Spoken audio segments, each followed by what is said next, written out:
Assalamu alaikum. Welcome to Revive FM 94.0. I'm Nawaz Rajapakistani, your host for program Signature Talk. Today we are going to discuss the issue of how can we prevent our children to getting into the path of extremism. And to discuss this important topic, we have a very important personality here who is the chair of Waltham Forest Muslim Parent Association as well.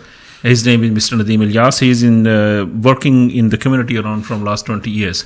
Welcome to the program, sir. Thank you. Jazakallah for the invitation. Yeah. So, I hope as I explained you earlier that why I have chosen this topic today is just I'm giving you an overview why I have chosen it. As we know that London has seen a very horrendous attack a few, I will say 2 weeks ago. And I was thinking, what's happening to our Muslim youth? Why they are doing this thing? And as a community, we have to tackle this issue. How can we control and train our children that they should not go into this path of extremism? This is the main reason. I was listening to the other radio programs as well, and they were saying that if I say clearly, that's again is this attacker is from the Muslim community. Whereas our religion, Islam, does not teach any type of such thing at all. And but still you are getting like 2 years before, I think 1 year ago, it was Mr. Usman Khan on the London Bridge attacker. He was a Muslim as well. And he was a young guy as well from, I believe, from Stoke-on-Trent. And now this guy, he living in Cambridge area. And this is the same guy. He's a young guy, Muslim guy.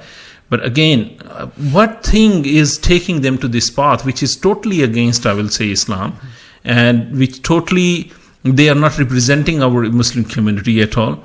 But still, as a Muslim community, we have to tackle this issue and we have to respond to this issue, that how can we tackle this type of thinking within our young generation.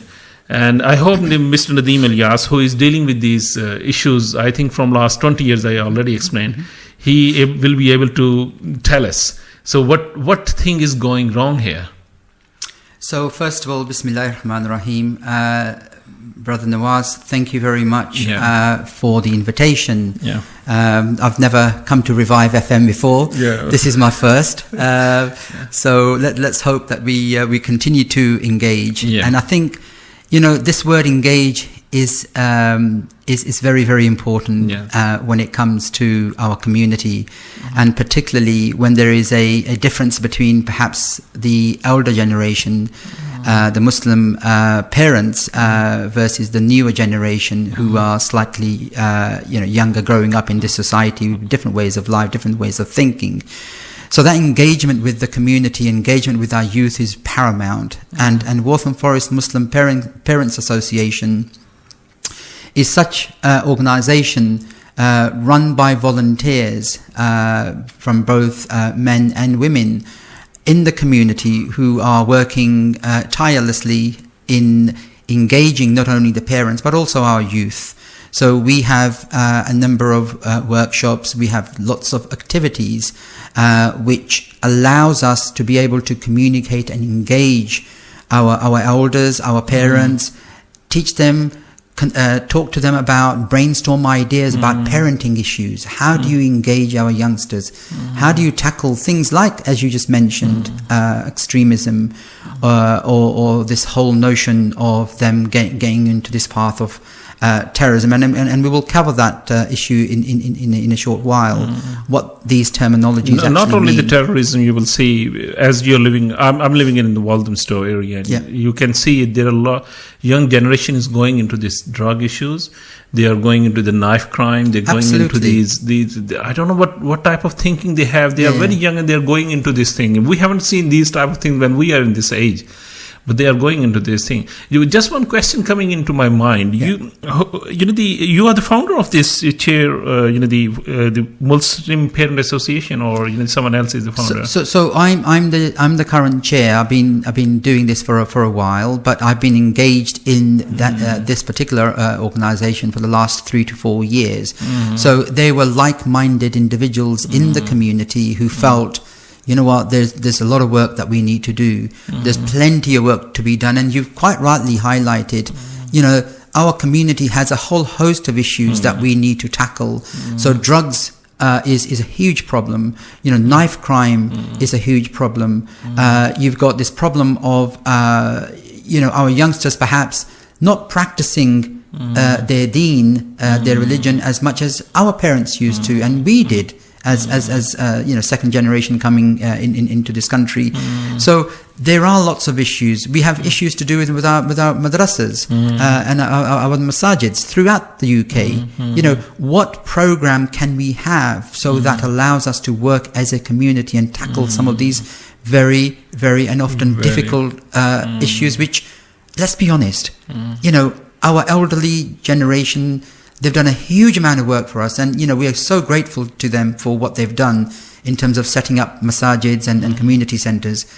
But there is a difference between they're not fully equipped. Their thinking, you know, and the thinking of the children these days. Yes. And youngsters are very easily swayed into and influenced by the society, by the communities that they live in. And this, you know, this is not just a problem for the Muslim community. When I say Muslim community, I mean, you know, we're from the Indian you know, subcontinent. My family's, you know, Pakistan, Kashmir background. But these issues are for lots of other communities also. So there is a common denominator here which we need to tackle and say, hang on, what is it about these ideas that they're getting in the community, the society that we live in, you know, which is very much a secular society, let's face it. There's no religiousness in terms of the concept. There's no accountability. And when they're attracted to these ideas, you know, they get into this sort of crime, unfortunately. But I want to add one thing, as that is we should say it's a secular society, as you're saying. Yeah. But the people who are doing these things, they are not doing the religious thing as well. Like, you know, the London Bridge attacker or the Streatham attacker. These are not the religious thing as well. That's the main point I'm saying, that, you know, they does not represent any Islam. They have a total distorted views, I will say. And if they have, you know, they read anything, they have read something wrong from the wrong place at the wrong time. You're absolutely right. And you know, our deen is a beautiful deen. It's a deen that's been practiced by around quarter of the world's population. You know, it's a deen that's growing daily, regardless of the negativity in the media and by some sectors within the government against our community and demonizing our community. You know, perhaps on the acts of a very, very, very small minority, you know, but they're extrapolating this and then trying to come up with rules and laws which actually stigmatize the whole community. So let me start off perhaps let me give you some stats. You talked about various other types of crime, which our community is no different to any other community, whether it's the British community, the Irish community, the European community, the Indian community, you know, Pakistani, Asian, or you know, the Muslim, as they're classified as Muslim community. Let me throw some stats at you, and let me ask you this question. You know, what these stats represent. So we're talking about 1819 period, okay, in terms of the numbers available. 2018 and 19. Okay. That's right. 259 cases. I won't give you what they were for. I will ask you the question, which ones, you know, what these stats represent. 259 cases, okay, and this figure is up to September of last year. 44,000 cases. 86,000 cases, 47,000 cases, and 268,000 cases in the UK, or I should say England and Wales. And some of these cases some of these do not represent likes of, say, central Manchester. Okay, now these are some of the stats. Now you tell me from these numbers which one represents terrorist-related incidents. It's very hard. It's very hard to tell. Very hard. So it's very hard. Okay, so if you don't know the stats, obviously it's going to be very hard. And I totally agree with you. So if you turn on the TV, if you turn on the social media, if you listen to some of our perhaps politicians and the laws that are being passed over the last number of years, you know, these so-called terror laws, you would have thought, actually, the 268,000, which is the biggest figure... It should be the terrorist one. Right? The way everything is covering, the way it's been covered, right? You would have thought, my God, you know, we got terrorism, you know, being committed left, right and centre. Exactly. Okay, and we'll come to the terminology in a second as well, right? But the reality is 259 cases of reported terrorism-related arrests took place. That's only 259 and these are the cases. arrests which are like, you know, there is no action has been like, you know, no action has been taken yet. But they have taken these arrests are preventive arrest, I will say. Like this Sudesh Aman or these other guys, they have done it. You can say yes. It's a preventive one. Absolutely. Okay, so these are terrorism-related arrests. Okay, this is a figure from sort of up to September 2019. Out of these, but don't you think these is still, I'm interrupting you, don't you think this 259 is, these are the preventive one. Yeah. If they don't arrest them, then this figure, you know, quite, I will say quite scary, isn't it? Look, even a single case is bad. Don't get me wrong. I'm not for a minute demeaning this at all. But what I'm trying to do is put things into perspective. Okay, so out of these 259 cases, 25 cases were related to Section 41 of Terrorism Act 2000. Okay, 234 cases were related to other legislation, so things like non-terrorism legislation. Okay, things like mental health. So majority of them were related to non-terrorism cases, things like mental health. Okay, and of the 259, 88 were charged, of which 62 were related to terrorism. Now, every single one of those cases, obviously, you know, any crime that's committed by whoever, whichever community, is wrong. Absolutely. Whereas the 268,000 were substance abuse, knife crime, robbery, gun crime. There's such an increase at the moment of these cases throughout the UK, including London, but the government is not doing anything whatsoever on these cases. Again, I just want to throw a question to you. Sure. Any incident related to the terrorism, it gives a more fear in the society rather than these other crimes. Like knife crime is very bad. But you know, the crime like the Sudesh Aman, the Yunus Khan, he did it. It create a environment in the society that like people start scared. They start fearing. So that's why the effect of these, you know, the attacks are more you know, I will say damaging and more damaging to the society and also more damaging to the community as well. We cannot ignore this thing. So again, I'm not saying we should. I'm not for a minute. No, you're absolutely right, and no crime should be ignored. The point that I'm trying to make here is in the overall context where hate crime has gone up, where sexual crime is gone up by so much, gun crime 44,000. 8% increase from, you know, in 2019. Violent crime has gone up to 1.3 million, okay, which is an 8% increase. Robbery has gone up by 11% in 2019. So, but you say that this will create the biggest impact, but the reason why it creates the biggest impact is because these are the types of cases that get highlighted and flagged in the media, and we'll come to the reasons why this happens. Let's explore some of those reasons. Okay, so let's try to understand when we talk about terrorism. So, what is the first reason first? You know, why it is highlighted more. So for me to answer that, let's try to understand how terrorism is described. First of all, nobody has given a real definition of what terrorism represents.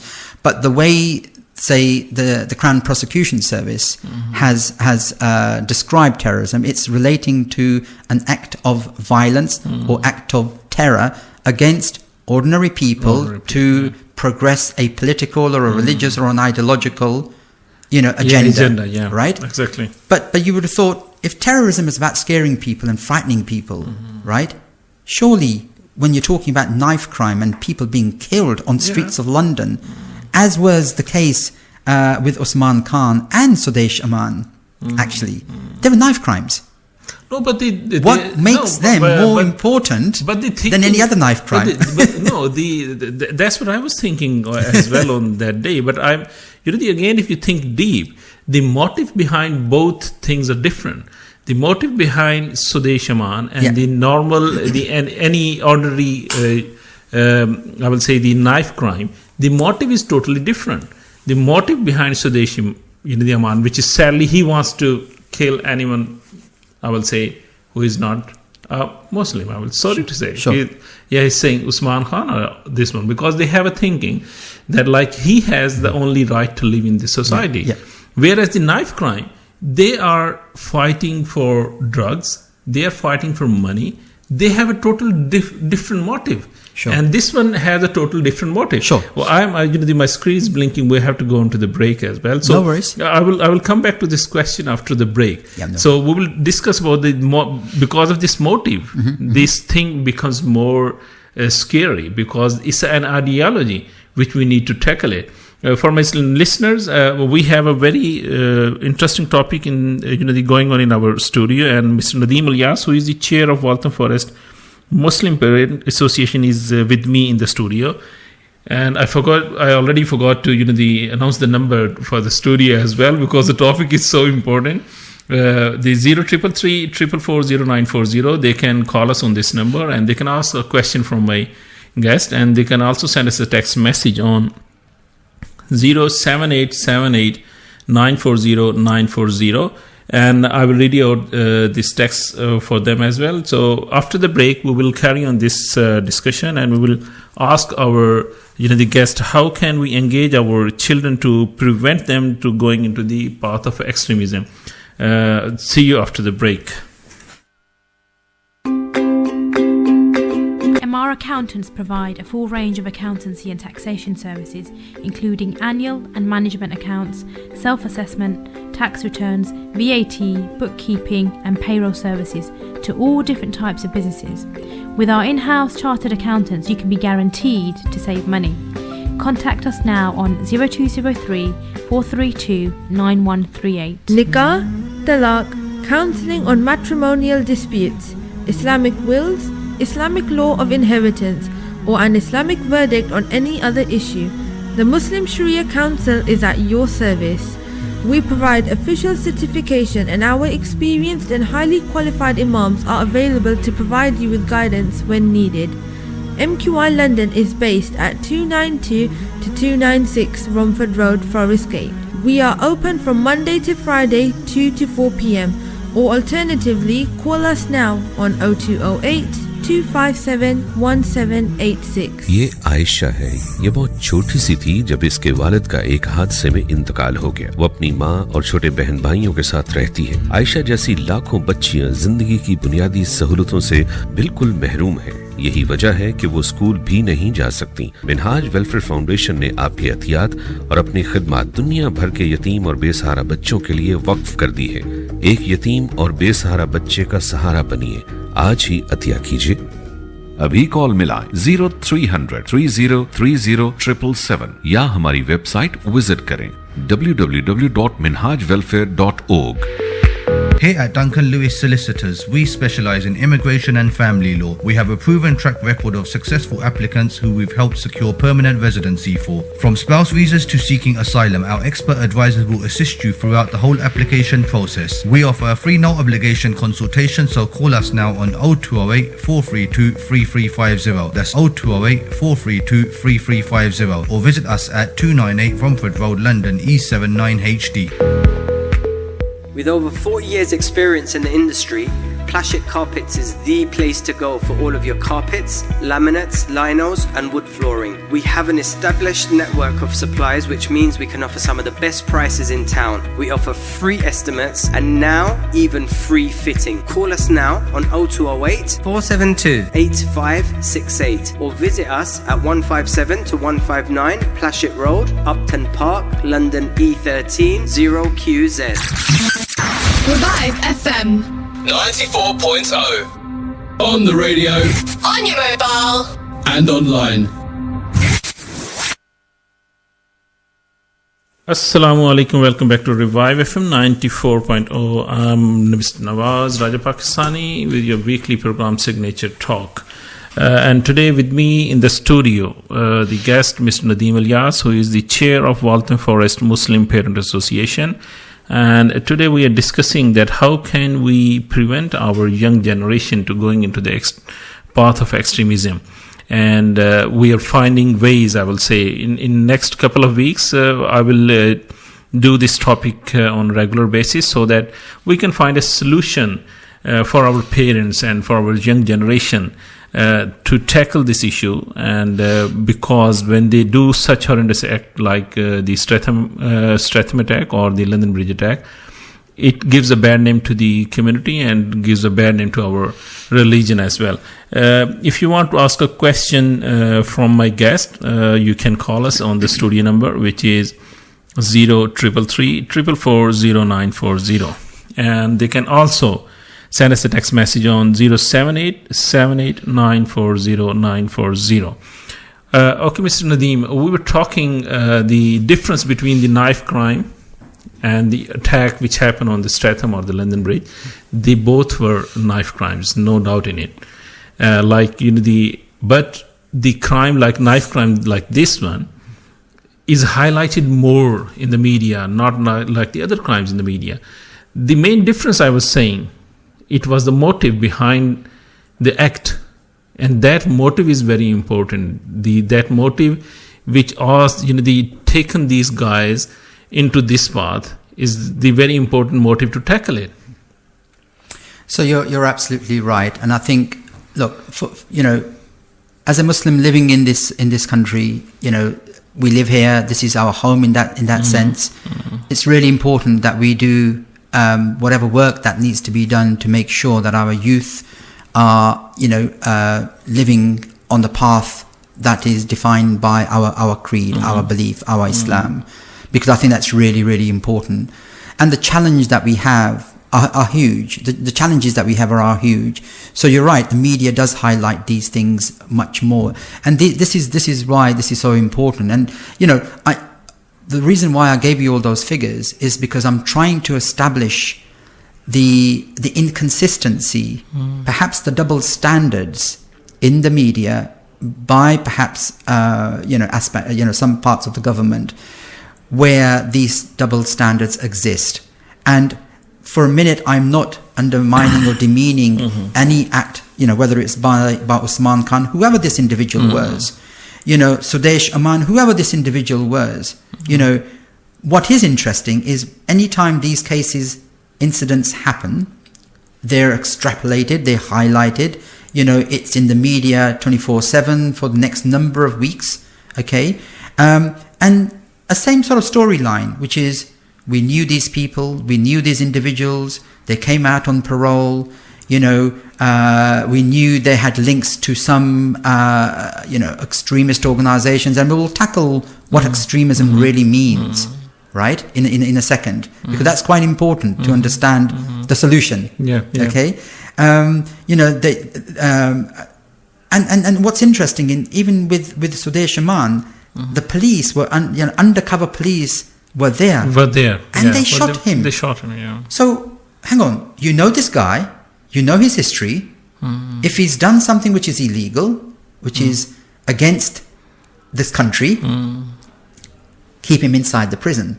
But right? he was in the prison for the last 4 years. Yeah. He was in the prison. So why is it then suddenly this guy is released, okay, if he was a threat to the society, and they knew of him, they knew of his history, and as soon as he, commits a crime, he stabs a few people, you know, and our thoughts are with those people who have been stabbed, you know, because as a Muslim, you know, there's no way I would want to hurt anybody because my belief doesn't tell me to hurt anybody. I think they released him under the program that the authorities, they thought under the payroll, they thought that this guy has rehabilitated by the program, whichever the program they're doing it.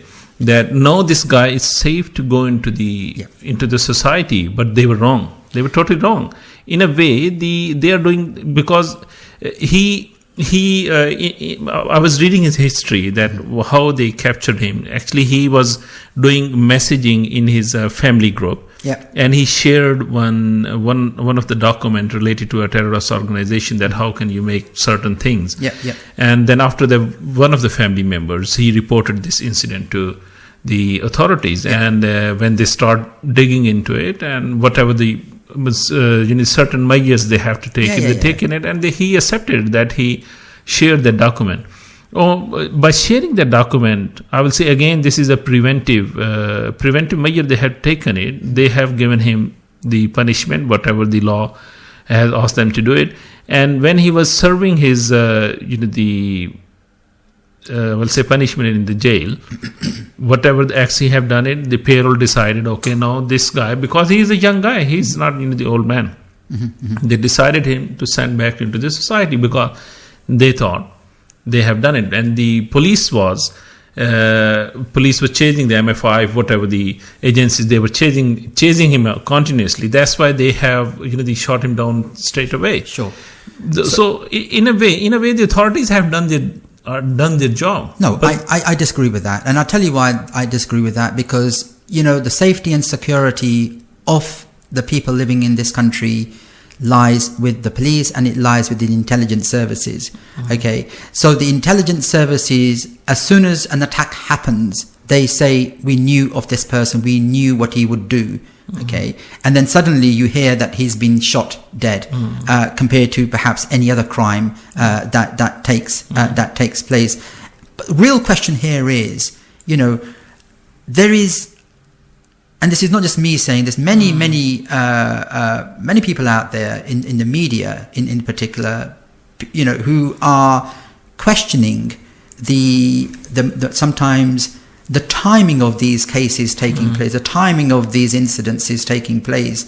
Either there is some sort of an election taking place and something like this happens, or something else needs to happen in terms of the law is passed, and these incidences happen. And again, I'm not for a minute questioning anybody here, but it's quite interesting to note that with Sudesh Aman, this incident happened, and the new government coming into place, and we all know conservative government and its record on Islamophobia, and the number of cases that have taken place within the Conservative Party itself, and we know the views of many of its politicians.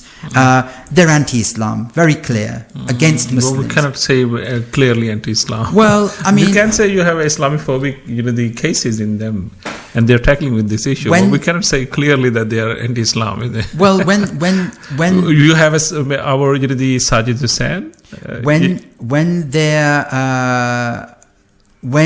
their politicians are talking about the Muslim community, and when they're talking about Muslim women, linked to the letterbox.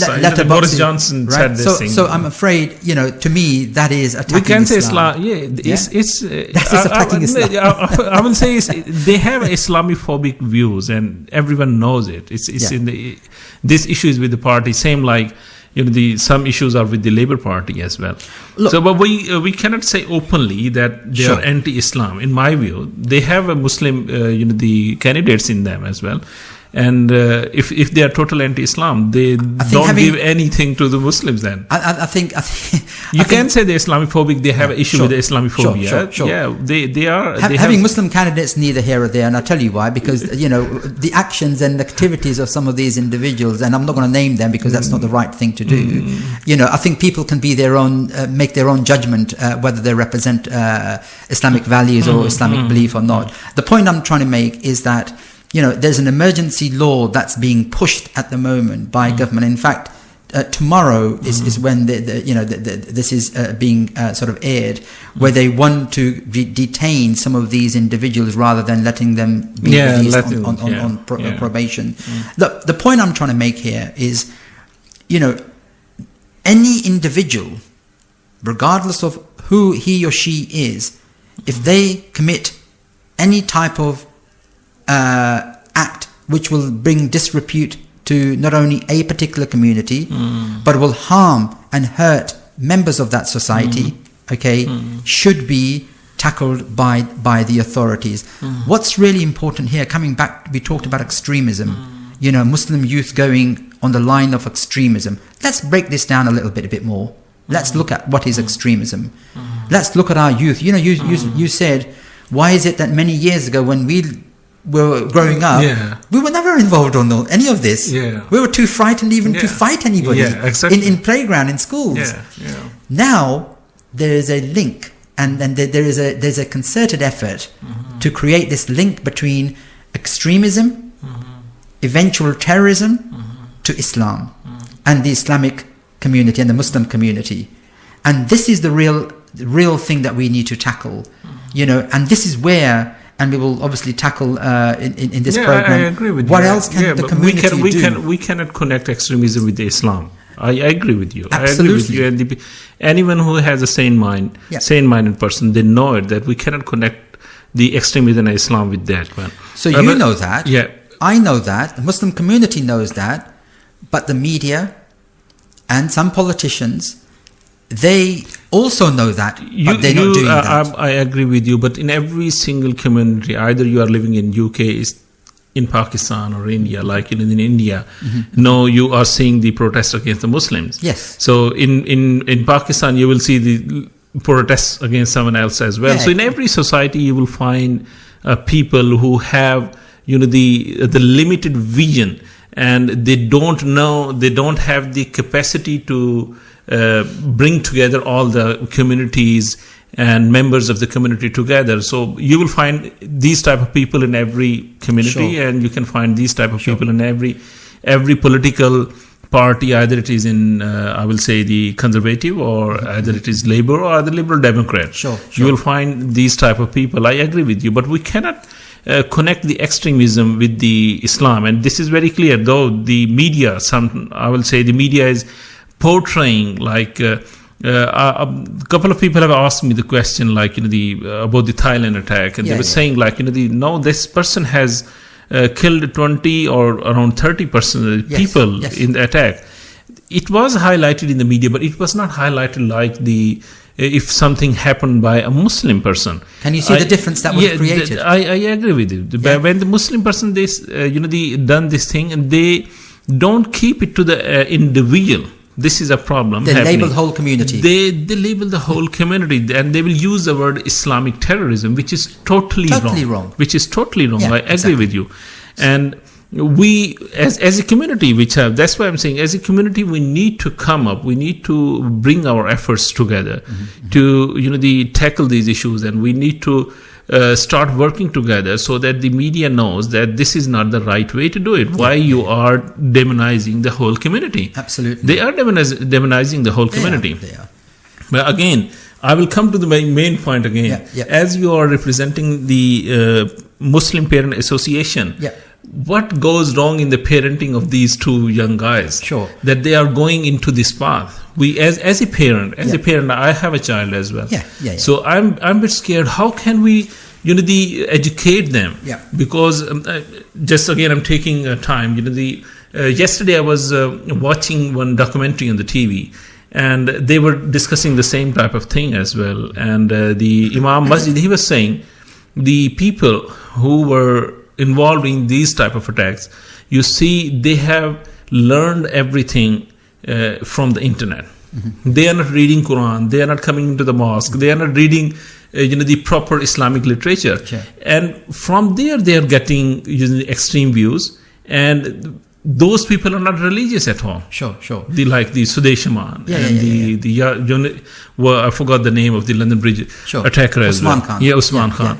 So in my view, there is something lacking in the education.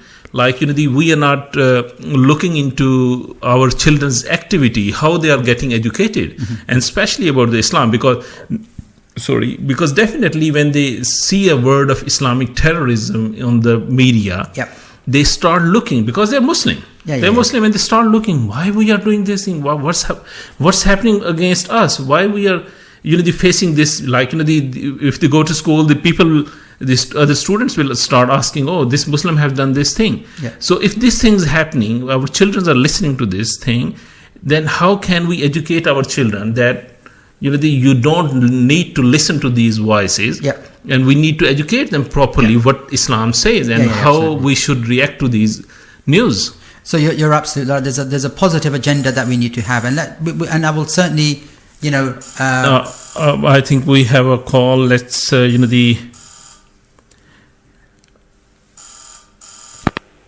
Assalamu alaikum.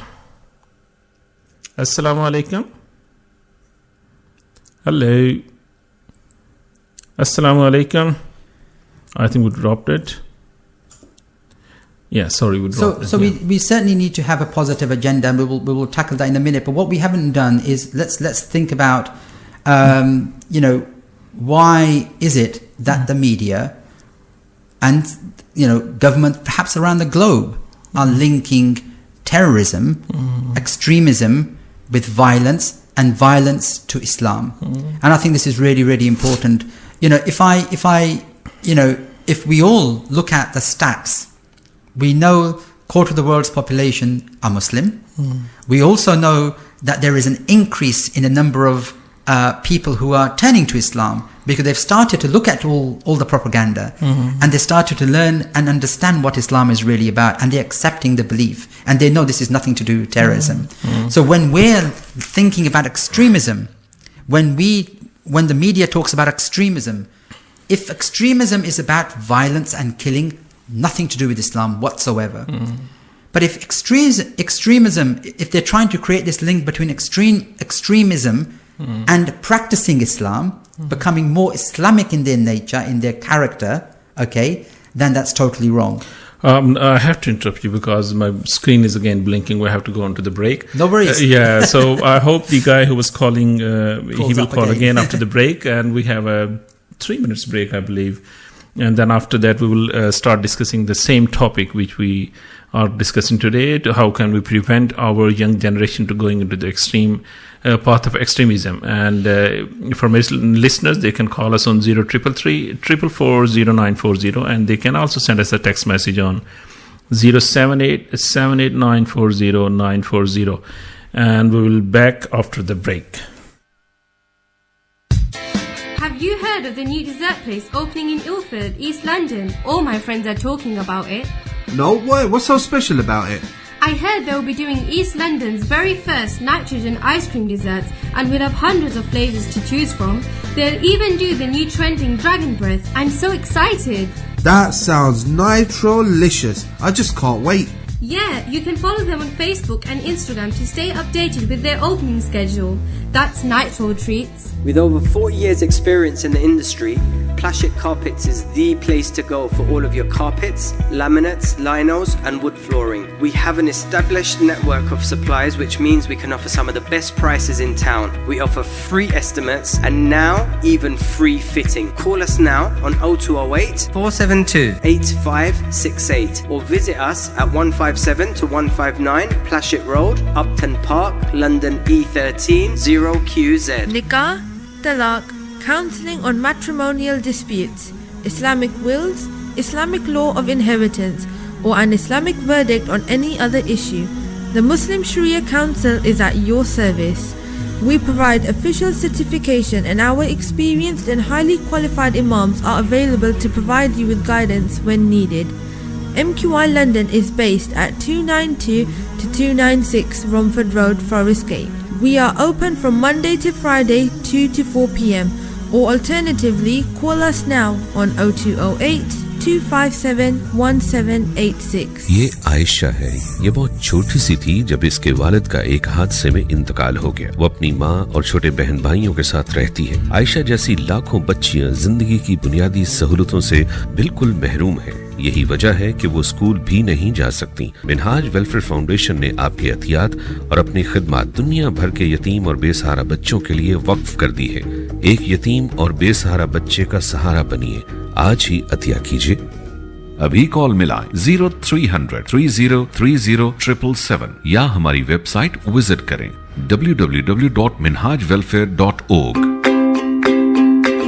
MR Accountants provide a full range of accountancy and taxation services, including annual and management accounts, self-assessment, tax returns, VAT, bookkeeping and payroll services to all different types of businesses. With our in-house chartered accountants, you can be guaranteed to save money. Contact us now on 0203 432 9138. Revive FM 94.0. On the radio. On your mobile. And online. Assalamu alaikum. Welcome back to Revive FM 94.0. I'm your host Nawaz Rajapakistani with your weekly program Signature Talk. And today with me, my guest is Nadeem Ilyas, who is the chair of Waltham Forest Muslim Parent Association, and we are discussing that how can we prevent our young generation to going into the path of extremism. You can call us in the studio on 0333 444 0940, and you can ask a question from my guest or myself. And you can also give your reflection on the topic as well. You can also send us a text message on 078 78940 G. Nadeem Ilyas, we were talking something. So we were talking about extremism, and we were talking about how the media and the government, not all parts of government, some aspects of government, how they link extremism, and we will talk about what that means, to terrorism, and then obviously to violence. Okay, so when we talk about extremism, let's understand what the terminology means.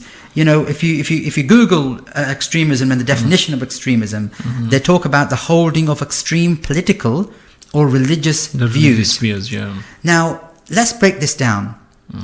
If extremism means that me as an individual, young man living in this country, wants to kill people, wants to maim people, wants to blow up people in the name of religion, in the name of political views, that's nothing, absolutely, categorically nothing to do with Islam. And I think everybody knows that. Even the non-Muslims know that. Okay? The killer of Joe Cox was not the Muslim aspect. Exactly. Nothing to do with that. On the other hand, if when we are talking about political views and religious views, okay, let's talk about some of those religious views that as Muslims we have.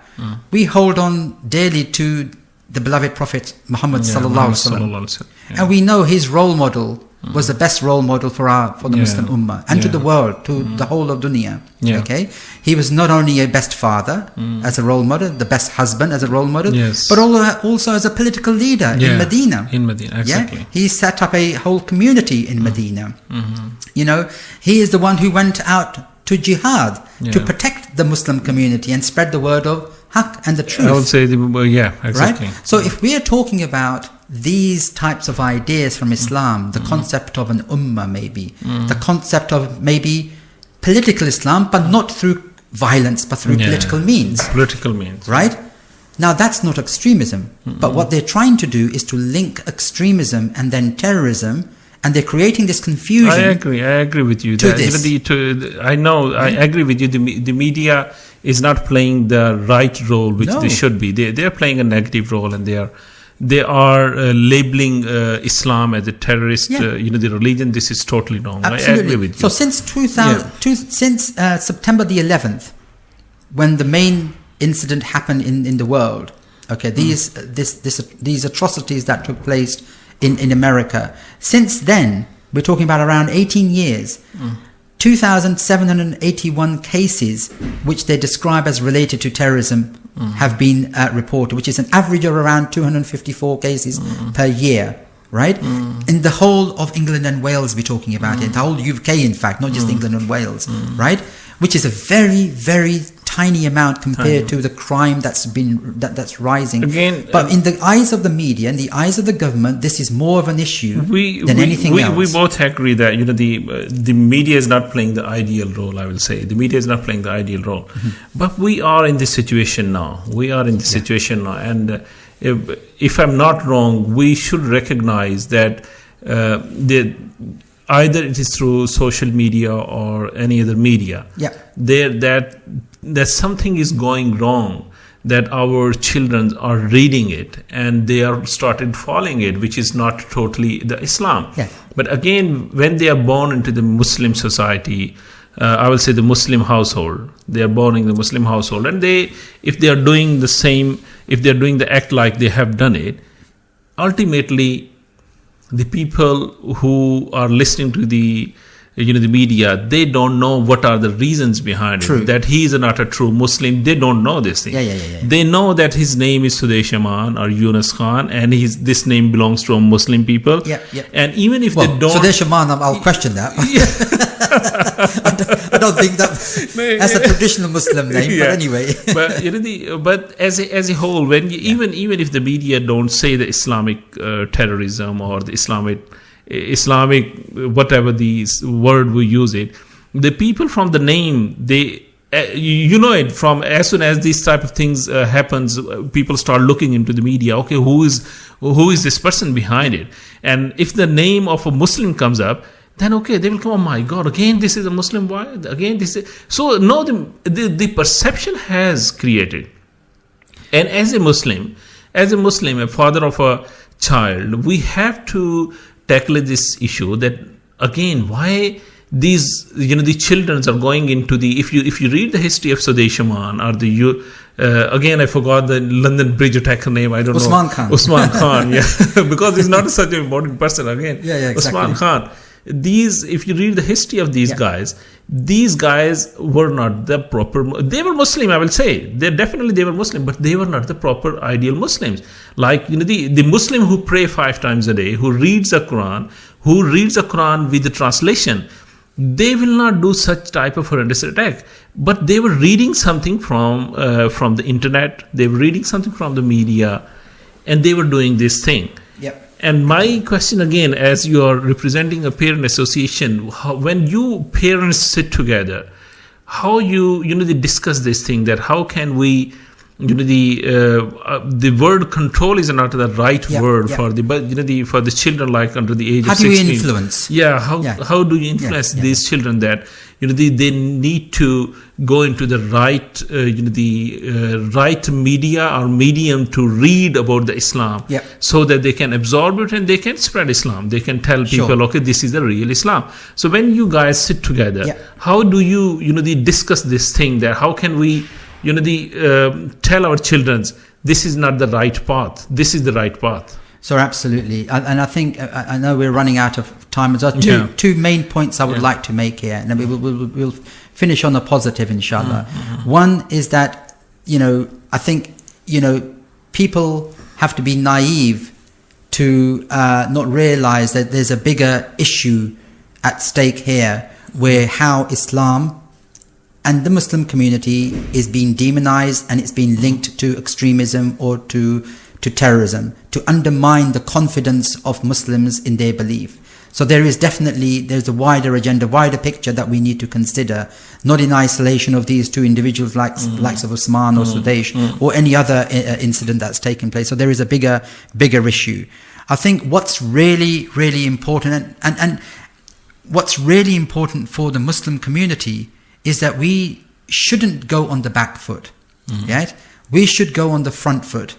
And what that means is that we should not hide away from our masajids. We shouldn't hide away from our belief and our deen, because our deen is beautiful. It gives the right values to our community.